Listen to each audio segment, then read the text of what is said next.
सोनपुर गांव में चमन नाम का किसान रहता था।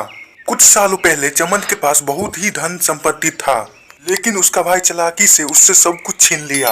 वह अपने गरीबी के कारण जमींदार के यहाँ काम किया करता था, जिससे उसका सिर्फ घर चल पाता था। अगर मैं अपने भाई की तरह बुद्धिमान होता तो वे मुझसे चालाकी से जायदाद नहीं छीन पाते। एक दिन वह जमींदार के खेत में बहुत देरों तक काम करते रहता है। उसे काम करते करते शाम हो जाता है।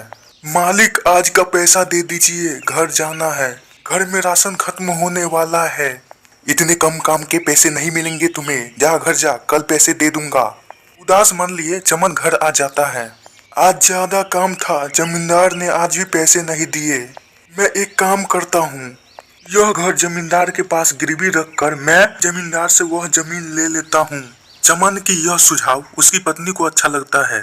अगले दिन चमन जमींदार के पास जाता है। अरे चमन, तुम आ गए, आज खेत में बुआई का काम कर देना। मालिक, मैं वो अपना घर आपके पास गिरवी रखकर जमीन खरीदना चाहता हूँ। ठीक है, अगर तुम 1 साल के अंदर 1 लाख रुपए मुझे नहीं दिए तो ये घर और जमीन मेरा हो जाएगा। वो घर जाकर अपनी पत्नी को जमीन के बारे में बताया। कल खेत जाकर जमीन में बुआई कर दूंगा। सुबह हो जाता है। सुनो, मैं खेत जा रहा हूँ, खाने में जो कुछ भी है मुझे दे दो, नहीं तो देर हो जाएगा। अभी लाई, इसलिए मैं आज सुबह ही खाना बना ली थी। और हाँ, पिछले बार की तरह इस बार देर मत करना घर आने में। चमन पोतली में कुछ रोटी लिए खेत चला जाता है। वह खेत पहुंच जाता है। वह खेत में बुआई की तैयारी करने लगता है। सुबह से दोपहर हो जाता है। बहुत थक गया हूँ, कुछ देर आराम कर लेता हूँ और भूख भी लग गया है, जाकर कुछ खा लेता हूँ। अरे भाई, कुछ मुझे भी खाने को दे दो, आज कहीं से भोजन नहीं मिला है। आइए बाबा, मेरे पास कुछ रोटी है, आप इसे खा लीजिए। चमन अपने हिस्से का खाना उस साधु को दे देता है।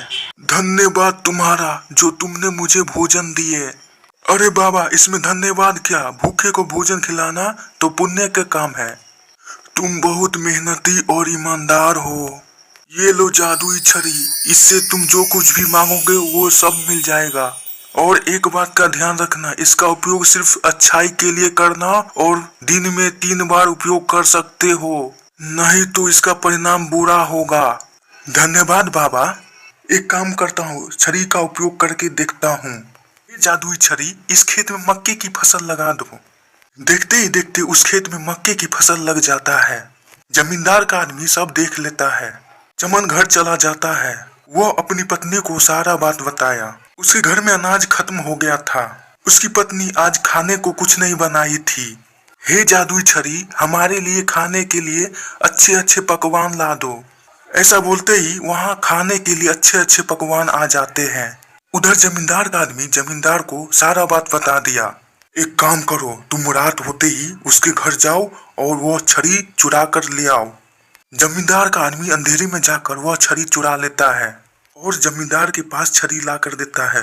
अब इस छड़ी से मैं अमीर आदमी बन जाऊंगा। हे जादुई छड़ी, तुम मुझे सबसे अमीर आदमी बना दो। अचानक जमींदार के सारे पैसे गायब होने लगते हैं और उस जमींदार के पास कुछ नहीं बचता और छड़ी गायब होकर चमन के पास आ जाता है।